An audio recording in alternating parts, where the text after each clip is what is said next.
human need to explore is deep within all of us. Our ancestors crossed mountain ranges,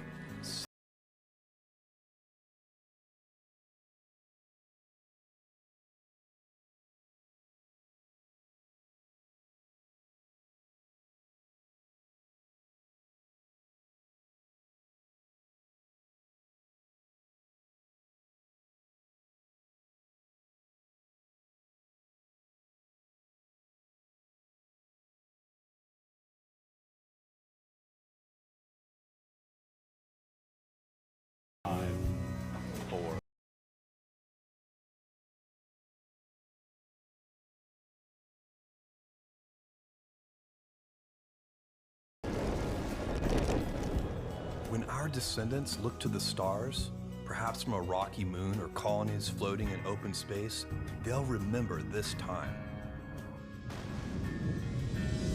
When they reflect on where it started, they'll remember this place. And when they honor those first explorers who said, "Let's go," this is Blue Moon.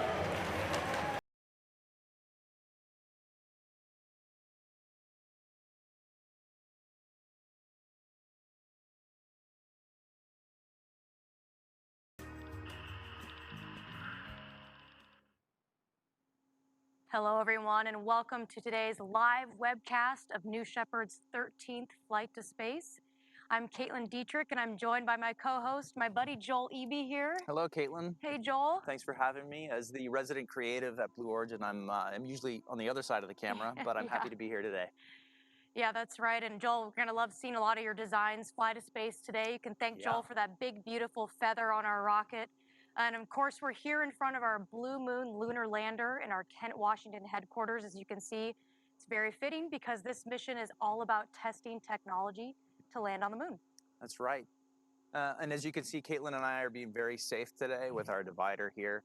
And everyone on the mission is following very strict guidance to mitigate any kind of COVID-19 related risks. Down in West Texas, we have essential mission crew only for the mission. And that's why we're here on WebEx today.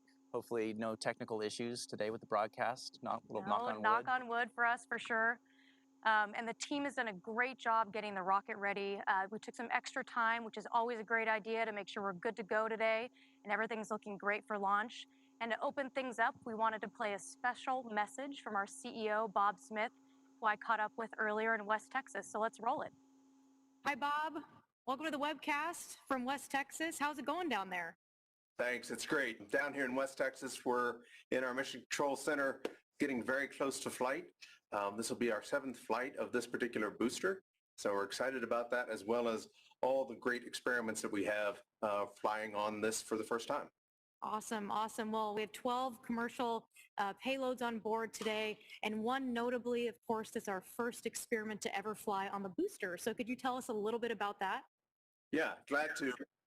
In addition to getting all the kind of experience that we want to go fly humans, which we're getting very close to doing, we've flown over 100 different payloads on New Shepard. This one is a little bit different in that we're actually going to be flying not only in the crew capsule, but also be flying actually on the booster itself. In this case, we're going to be flying some lunar lander sensors, some sensors that give us some great understanding of how we do precision landing on the moon. This is something different than what we've had in Apollo, where they didn't have those technologies. Now we can land very closely and position things all in one area. So it's an exciting ability to use that New Shepard vehicle as a test bed, so it does many of the same things as what you see behind you there with a lunar lander. It's a great day for us to actually try that new type of experimentation on the outside of the booster. So Bob, any final words for Team Blue as they prepare for launch? Well, I'm looking forward to the launch. The team's well prepared. The vehicle's in really good shape. We look like we have really good weather, so we should be off and ready to go. So I'm excited about the next launch, and we'll talk to you after we get done. Awesome. Well, thank you so much for your time, and good luck down there, and Godspeed, New Shepard. Great. Thanks, Caitlin. Thank you. Great to hear from Bob as always, and now let's get into today's launch. So on last launch, we flew our 100th payload. Congrats, Team Blue. That's a really big accomplishment. We're building on that manifest today with 12 commercial payloads, 8 of which are from NASA's Flight Opportunities Program. Most notably, we're testing precision lunar landing sensors on the New Shepard booster. So excited to see this experiment fly, Joel. Incredible. It's all part of the Tipping Point partnership with NASA, and also the first ever experiment to be mounted on our booster, as Bob said. So this represents an important step testing technology to land on the moon, as we're essentially using New Shepard to simulate a moon landing. How cool is that? I love that. It's really cool. And of course, also true to our step-by-step kind of approach that we do here, today's launch also has a direct tie-in to our New Glenn program. And what we've done is actually we're installing a special kind of new heat shield on the aft portion of New Shepard that we're going to be testing for New Glenn flights in the future. So that's pretty cool. And we're going to look forward to seeing the results of that as well today. Well, today is just a step-by-step flight. We're testing technologies for the moon, for Blue Moon, and testing technologies for New Glenn. What a great use of this suborbital platform. That's right. And we understand here from Mission Control that everything is looking green and go for launch. All right, we're getting excited. So why don't we go over the rest of our manifest of what's inside the capsule? Awesome. Today we have a technology demo on board, Caitlin, from Space Lab Technologies called Micro G Lily Pond. I love that name. That is a really cute name. It's a really good name. They're going to be performing research that's going to optimize the future growth of plants in space without using soil. Very cool. We also have a payload that is reflying from NASA's Goddard Space Flight Center. And that payload is going to help us to learn how to advance technology that's meant to keep electronics from overheating while in space. I don't know about you, but that sounds really important. Exactly. Another one I think is really cool is called Bohr 2, or the Box of Rocks experiment. That sounds So if great. you're going to use an acronym, make sure that it's a fun name. That's a new rule. They're testing a small, cheap device that could make samples could take samples magnetically from near-Earth asteroids to test their composition. Super important for the future of resource utilization in space when millions of people are living and working there. Lots of different types of asteroids and materials out there we can use. And as Joel mentioned earlier, some of our customers today have been with us for several flights. Thank you so much for flying with us today again. Some are reflying, some have been with us for 3, 4, even 5 flights. And what they really say they love about New Shepard is it's a platform that you can easily iterate. You know, you can go fly again, either, to advance your science or technology suborbitally or your commercial application, or you can take, your testing that you do in suborbit all the way to the ISS or even on a planetary mission. So it's just a really great platform for that. All right, let's check out the clock here. We're at T-minus 23 minutes and 50 seconds. Weather in West Texas, we're hearing, is still great for launch today, which is awesome for those sensors. They need a clear day to really do their work. So let's go back to that key payload on today's launch, the lunar landing demo. So as we noted, it's the first experiment on a booster, and we wanted to show you a quick video to explain a little bit more about how the technology works from those brilliant engineers at NASA and Blue Origin working on it. So let's roll it. Tipping Point is a payload that we've been working together between Blue Origin and NASA, so it's really interesting collaboration. It's tied into the work that we're doing in terms of getting NASA and America back to the moon. So we're taking the best of NASA sensor developments across the agency, taking 1 or 2 commercial offerings, putting them on the propulsion module of New Shepard. And what's really valuable with the propulsion module is coming all the way back from space and doing a propulsive landing, which is very akin to what we want to do with the lunar lander. So we're replicating landing on the moon using New Shepard. We've generated maps of West Texas and put them into the terrain relative navigation software, so it'll be navigating relative to that. And we'll also then get this range and range rate from the LiDARs that we can compare to our GPS data. This tipping point flight is a great showcase of the propulsion module as an active testbed for landing sensors. This is really the first time that we've put payloads right on top of the booster. It's going to be fully exposed to space. We want a way to land on the moon regularly, autonomously, with higher precision. We don't have GPS on the moon, and not only do we require that same information, we also need to do it with much higher precision than we did in the Apollo days. Their landing target was on the order of miles. Our landing target is 100 meters or less. While we're descending through the surface at fairly high altitude, we're going to use the terrain relative navigation, kind of like a GPS. By comparing images taken from a high-resolution camera to images stored on the onboard computer, we can know where we are relative to the lunar surface.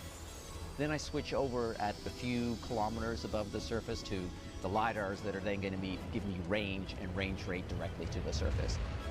This is technology that's been matured by NASA for, in some cases, 10 to 15 years. And so through this partnership, we can take those technologies, demonstrate them with the idea of infusing them into our future products. And this particular experiment is going to help NASA land on the lunar surface faster, safer, and repeatedly.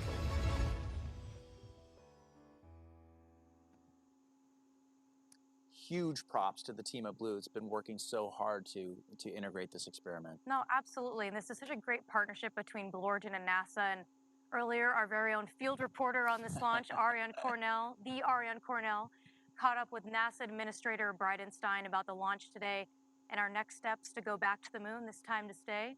Let's check it out. Well, hello, Administrator. Thank you so much for joining us. Really appreciate it. Well, thank you. It's good to be here.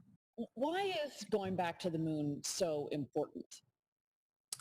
Well, there's so much left to learn about the moon, and not just how much we can learn, but also what we can do from the moon that advances science. The moon represents heliophysics, the study of the sun, astrophysics, the study of deep space.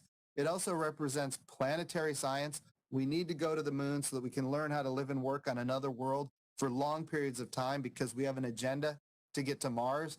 And we're very excited about all of these opportunities.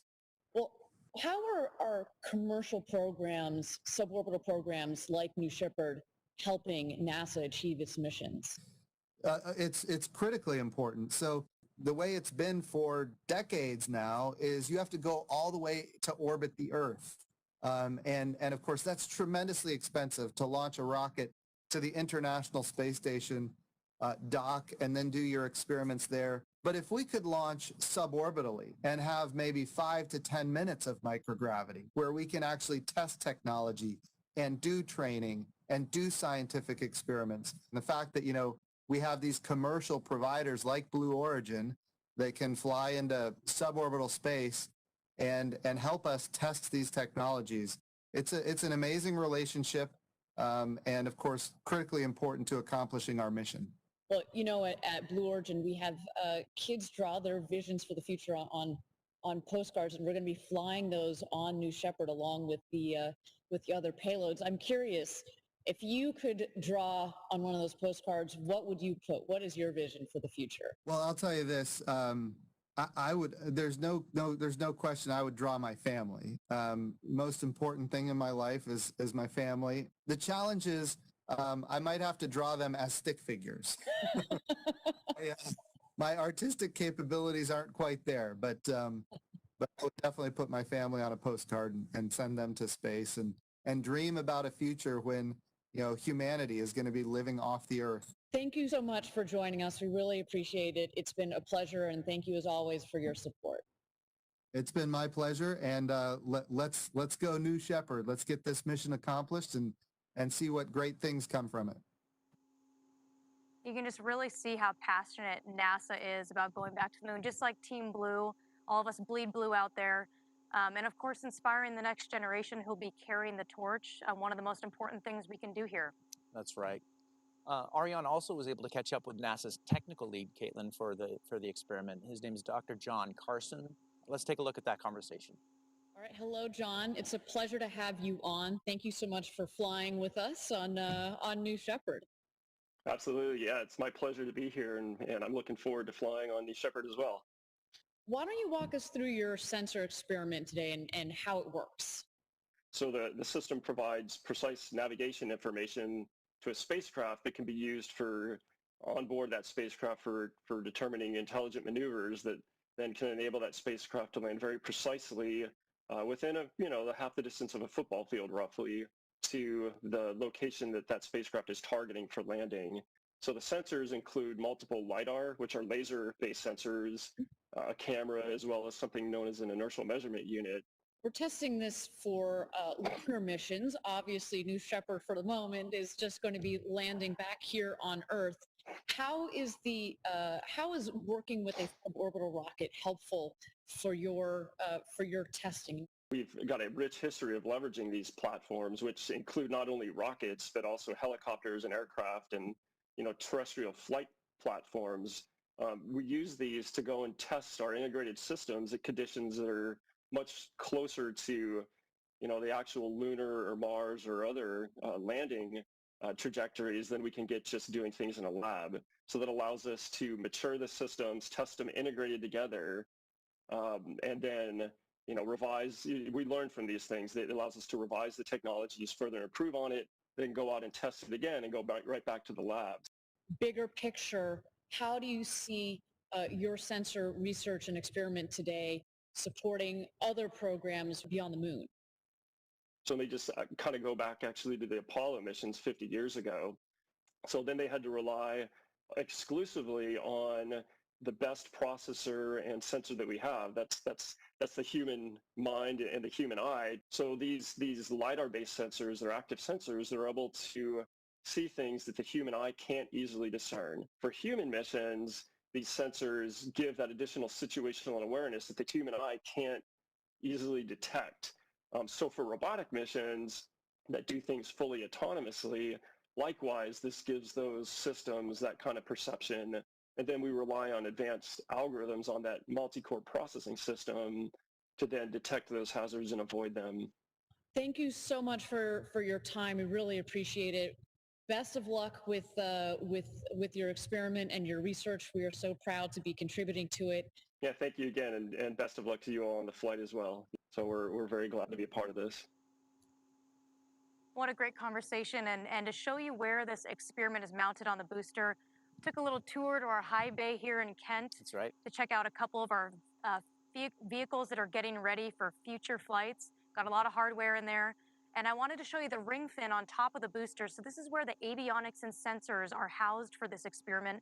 It's a new location for our customers that they can use to expose their experiment to the space environment. So let's take a look. Hey guys, I'm here in our Kent, Washington headquarters in our factory where we build New Shepard. And I want to talk about our exciting payload on NS-13 from the NASA Tipping Point program, the Lunar Landing Sensor demo that we're going to put on our rocket. This demonstration is really important because in order to go back to the moon to stay in a sustainable way, we need to be able to precisely land cargo and even people on the lunar surface in a specific location. So New Shepard is essentially 4 pieces. It's the crew capsule on top that holds the 6 astronauts on their way to space and back. And then the booster is about 3 big pieces. You have on top the ring fin.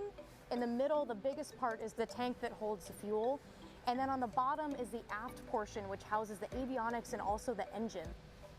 This is the ring fin. It's the very top of the rocket. It sits on top of the booster, and it essentially cradles and holds that crew capsule with the astronauts. So the star of the show for NS-13 is our Lunar Landing Sensor demo. I'm going to show you where it's mounted on the rocket. So right here, this is called the fin box. This is where we'll mount the LiDAR sensors. And on the interior of the ring fin here, and on the top of the LOX tank of the booster, we have what we call the dance floor. And it's a really great location to put avionics for any type of sensor experiment you're going to do on New Shepard. So the reason that we put it on this component may or may not be obvious, but because it juts out a little bit from the rocket booster, it means that the sensors can look back down and have an unobstructed view of Earth, so they can send their signal, receive it back, and then calibrate their location. So now that you've seen the sensors, you can tell that we're basically using New Shepard to simulate landing on the moon. I think that's pretty cool.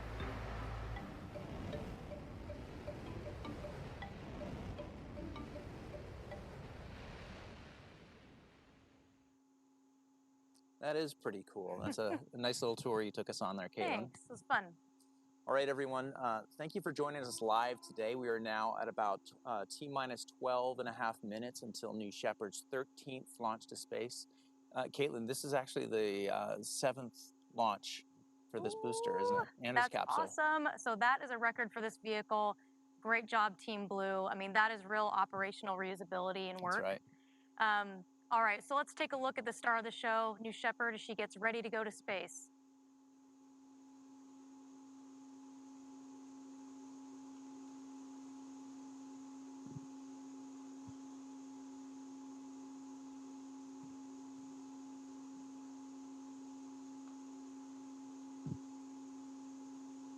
All right, everybody, welcome back. I'm hearing from Mission Control that the countdown is going really well, and we're just minutes away. So let's take a deeper look at the mission profile for today's launch. All right, a graphic from our own Joel Eby here. Nice looking graphic, Joel. Thanks. It's got some cool lasers coming off New Shepard there. Well, yeah, today's all about laser beams, right? All right, so you can see there that the rocket starts its flight with the capsule on top, headed to space, chock full of payloads. Near the top of the flight at about 75 kilometers, the capsule separates from the booster after main engine cutoff, or MECO. Then the capsule and booster individually continue their ascents to space. On this flight, that should take about 2 minutes and 41 seconds. And then both craft reach their apogee over 100 kilometers, very important over the Kármán line. This is around 4 minutes into the flight, so that BE-3 engine really gets that rocket up there pretty That's right. fast. So after hitting apogee, the booster starts to make its way back to the landing pad. This is where the lunar landing demo and those lasers that you pointed out, Joel, really start to go to work, calibrating their position as it descends from space. Then we have a soft landing of the capsule in the desert right after the booster lands on the pad. So the capsule's not as aerodynamically shaped as a booster, so it comes down to land nice and soft after a stable descent under parachutes. And of course, that retro thrust system that creates that pillow of air right before landing. That's right. All right, let's take a quick breather now, and let's just watch as New Shepard gets ready for today's launch over at the launch pad.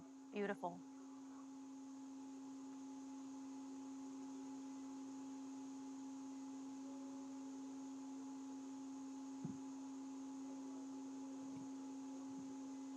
All right, everyone, welcome back, and thanks for joining us for New Shepard's flight to space today. We're getting closer now. We're at T-minus 9 minutes and 53 seconds. I think that's terminal count here. Starting to get some goosebumps. My heart's racing a little This is when bit. it becomes real. Woo. So we've been talking a lot about payloads, but we all know New Shepard was designed for human flight from the beginning. So when we combine the two, we give researchers the opportunity to fly with their own experiments. I mean, that makes perfect sense, That's right. And what a great way to become an astronaut with your science and research with you on board. So universities, laboratories, NASA, and international space agencies are all leaning into this. It's what we call human-tended payload research. We can't wait to fly them. And once again, Ariane Cornell, she gave us a tour of the capsule, so you can see what the experience on board will be like for astronauts or researchers. So let's take a look. Welcome, guys, to the crew capsule. As you know, the crew capsule sits on top of the booster for its flight up to space. But why don't we check out what's inside the capsule? Now let's look at some of the key features, starting with the seats, of course.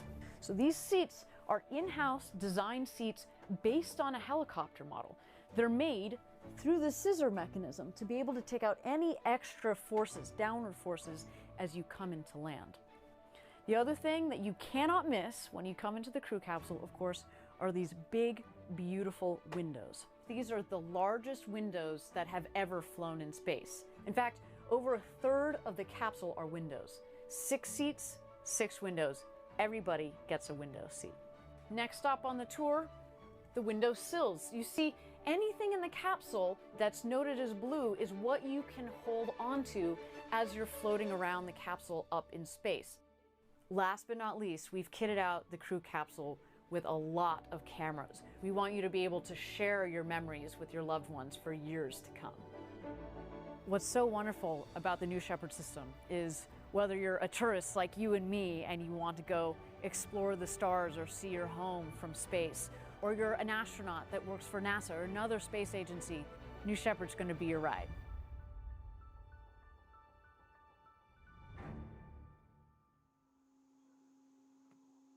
Really putting Ariane to work today, aren't we? Yes, we are. Caitlin, as you know, we're actually getting really close to flying humans on New Shepard, which is very exciting. And we've been working very hard to verify the system and have just a couple more flights before we start to put humans on board. We're getting really close, and today's flight will be another step. And to prepare also, we've been doing astronaut rehearsals and going through the motions for launch day in West Texas. And actually, Joel and I were lucky enough to be a part of these rehearsals. Really was just a trip of a lifetime. We went through all the motions and all the details of our astronauts' trip to space. And I'll never forget the feeling, just like you can see here on screen, of walking across the gantry, you know, rocket or not on the pad. Once you get up to that tower, your heart starts to beat and you just feel like you're about to go to space. And then you get in that capsule, you sit in that comfortable seat, put your harness on like you can see those astronauts doing there, and they close the hatch and it's just you and your 5 best friends on that rocket getting ready to go. And I will just never forget that feeling. I was ready to go to space. I was ready to go as well. The most distinct memory, I think, for me was just sitting in the capsule and awaiting terminal count as you watched the mission control team and the tower crew do their final preparations. It was all just very, very real, and letting those moments really kind of sink in.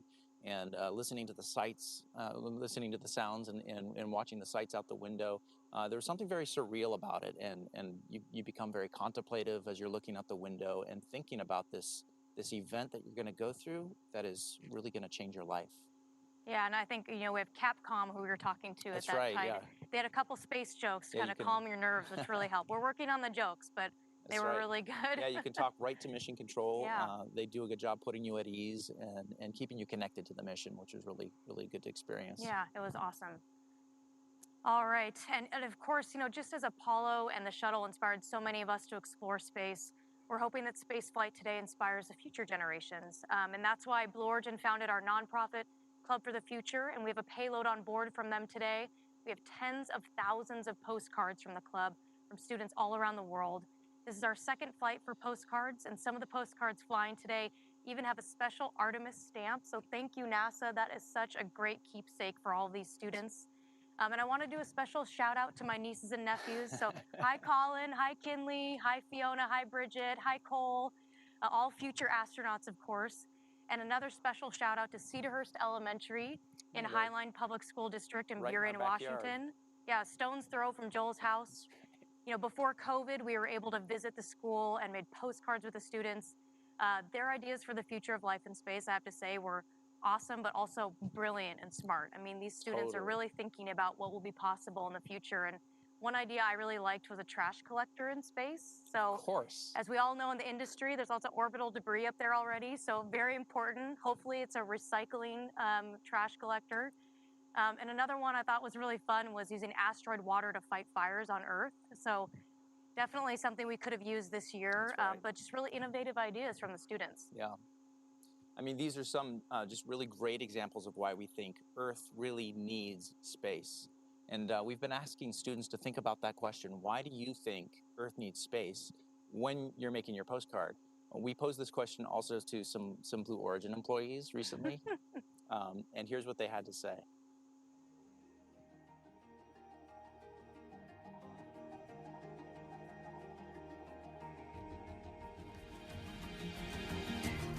The Club for the Future ask K-12 students to send us postcards with their dreams of the future. Mine says the future is only a tomorrow away because if we build the future, we have to do it a day at a time. That's really poetic. That's really cool. We're going to send those postcards to space in New Shepard. And then we're going to bring them back and mail them back to you. Let's take a look at some of these. These are fantastic. What a great drawing. It's time to verify. Nice. That's beautiful.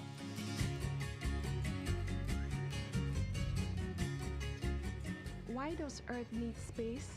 Why does the Earth need space? The big questions are the interesting ones. Earth has everything we need to survive and thrive as humans here, but it is getting pretty crowded. Humans have this need for exploration. We always have. I think it's in us. It's part of us. Earth needs space to spark innovation. To keep Earth healthy. For perspective. We can learn things that can help us sustain the Earth and the people that are living here. The mission here is, millions of people living and working in space, and that's what I wanted to contribute to. This is me being the first woman on Moon. And then in the background, you can see Earth, so we can wave to our families. Some sort of spinning colony. People call them O'Neill colonies, from a book written by Professor O'Neill. That's me working underneath there. You're gonna need space mechanics, right? What's something that you can invent that could be used for space, but also here on Earth? We can look back at Earth and see the beauty that we have and how lucky we are and how we need to treat the Earth and how we need to treat each other. There are more stars in the universe than there are grains of sand in all the beaches on the planet Earth. We can have 1 trillion humans in the solar system, which means we'd have 1,000 Mozarts and 1,000 Einsteins. Of all of the things in the universe, what you are doing matters. Reach for the stars. Thank you. It's this generation's job to build the road to space.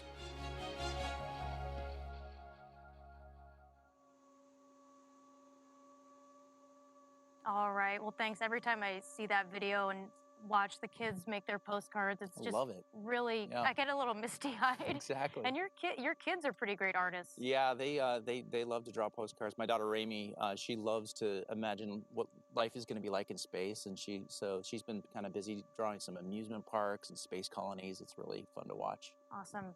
All you students out there, send us your postcards, and we'll send them to space on the next New Shepard flight. All right, there's our beautiful rocket there on the pad. Gorgeous day. Nice clear blue skies, great for that lunar landing sensor demo. We're at T-minus 2 minutes here. I don't know about you, but my heart is starting to race. Pretty soon here, we'll start to see some of the bit checks on the rocket. Just take a look at her. She comes alive for launch.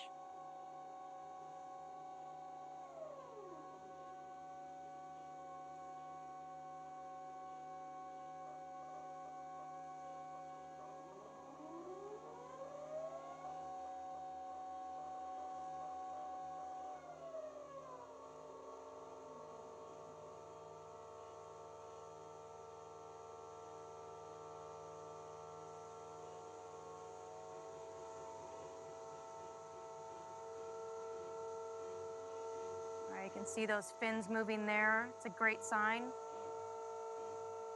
Just like on an airplane, you test your control surfaces before you take off. That's what we do on New Shepard. In a moment, you might see the engine gimbal there, the BE-3 engine. Those control surfaces are going to go to work as that booster descends from space today. There you go. You see the engine gimbaling. Powerful LOX hydrogen BE-3 engine.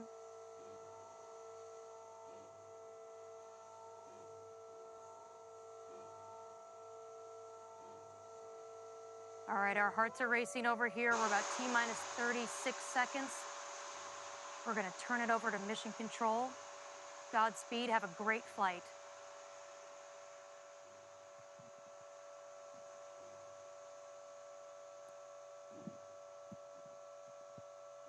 T-minus 20 seconds.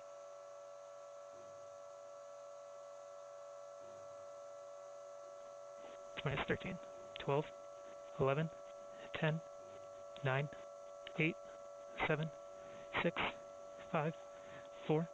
Command engine start. 2, 1.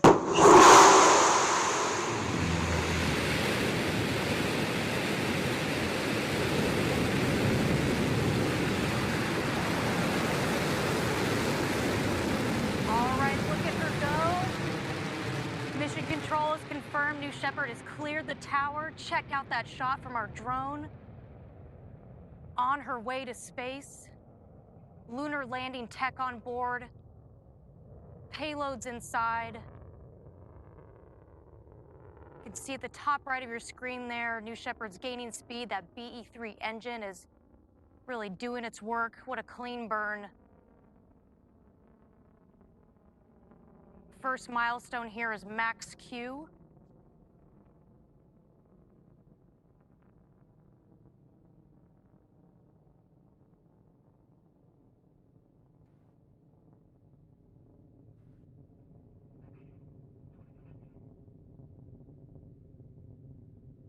All right, looks like the rocket has gone through max Q. That's when the aerodynamic stresses are at their maximum on the vehicle. Next up, we're looking for MECO, or main engine cutoff, just before separation. Beautiful burn on that BE-3 engine. Coming up on 1,000 miles per hour. It's a quick trip to space for New Shepard.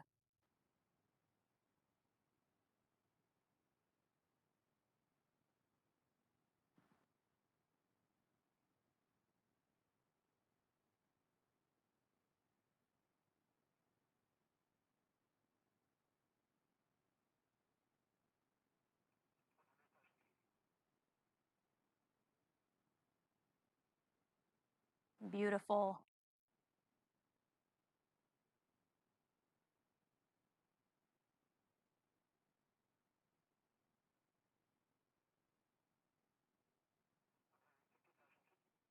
All right, coming up on separation after MECO here.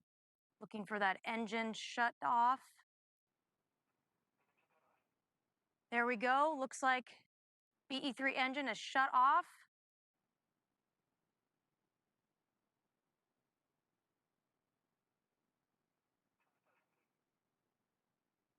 Speed's decreasing now.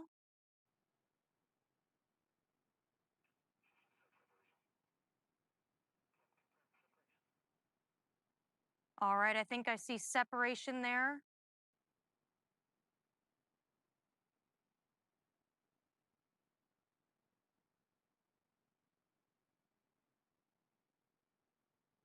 Yep, you can start to see the distinct craft in your screen.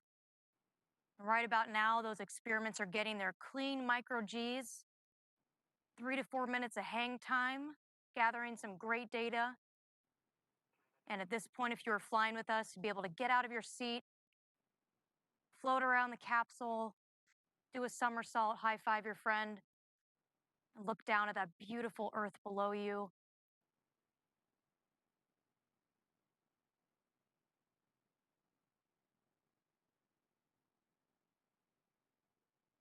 That booster is starting its descent back to Earth, almost at apogee for the capsule.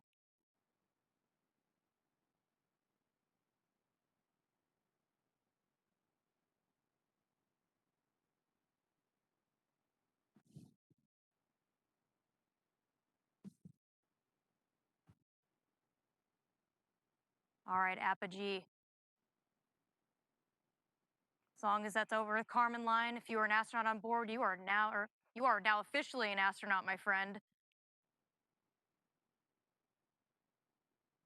All right, now the booster's coming back down. Those sensors are really going to work as the booster makes its way back to the pad for that precise landing here in West Texas.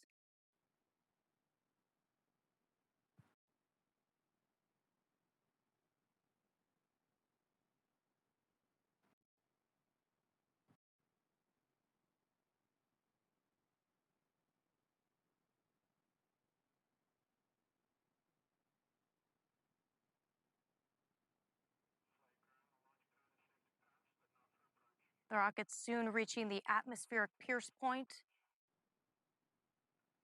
This is when the rocket's returning from space and entering the atmosphere. And those control surfaces on the fins are starting to have air pressure against them for the first time on its descent. And the rocket will come back and land on the pad just 2 miles north from where it took off. You can see there on the right hand of your screen that booster's gaining a lot of speed.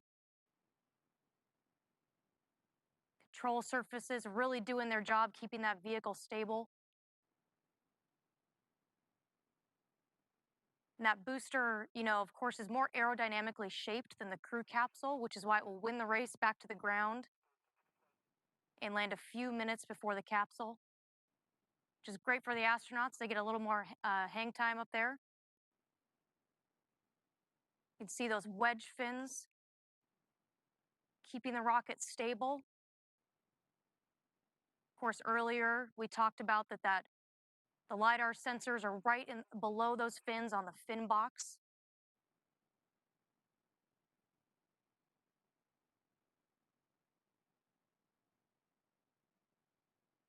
Soon here we'll see the air brakes deploy. This will slow the vehicle down significantly as it makes its way down. There we go. You can see the booster's speed is slowing down rapidly here as it gets closer to the pad. If you were down in Texas, you'd hear a sonic boom any second, almost knocks you off your feet. It's so exciting. All right, there go the drag brakes. Here we go. We're getting close. Now we're just waiting for that BE-3 engine to relight.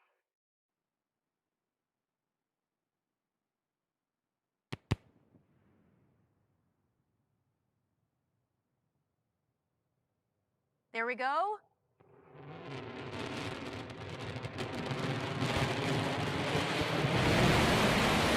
right, come on, Shepard, let's go. Wow. Look at that stability. So stable. Touch. Oh my God. Down. New Shepard. It's Here incredible. we go. I love watching that moment, like every single time. I'm sorry if you can hear me pounding the desk and my mic, but that never gets old to watch that rocket. It almost looks fake every single time. I'm like, Joel, that's not CGI, It is not it? fake. it amazes me every single time I watch a booster falling out of the sky and descending like that with such controlled precision. It's inspiring to watch. Such control. It's, wow. in this case, almost like it was landing on the moon. Yeah, and it landed on your feather there, Joel, right on the pad. Yeah, somehow it knows how to go back there every time. All right, well, I hope those sensors got some good data today. You'll see in a minute the vehicle here will start to vent. And our recovery crews are going to be out there soon to safe the vehicle. 7th landing for this booster. What an awesome record. Amazing. Every launch, I think I speak for our whole team here at Blue Origin, that you feel like you're a little part of history, being a part of this era. Oh my goodness, here we go. Here's the capsule. Looks like the mains have deployed. They're unfurling. You can see the speed on the capsule has decreased significantly with those mains out, 16 miles per hour. Now, this part of your flight, if you're an astronaut, if you've listened to some of our previous videos, you'll notice that once those mains are out and you're just in a free fall, it's just almost silent. And it's this reflective, beautiful moment. And right before the capsule lands here, a retro thrust system will fire, creating a pillow of air. The capsule lands at about 1 to 2 miles per hour, kicks up a little bit of dust. Look at those beautiful mountains.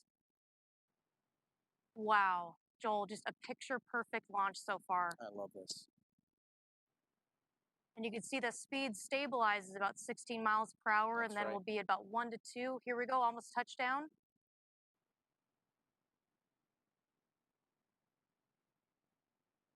Beautiful shot from our drone there. Oh, yeah.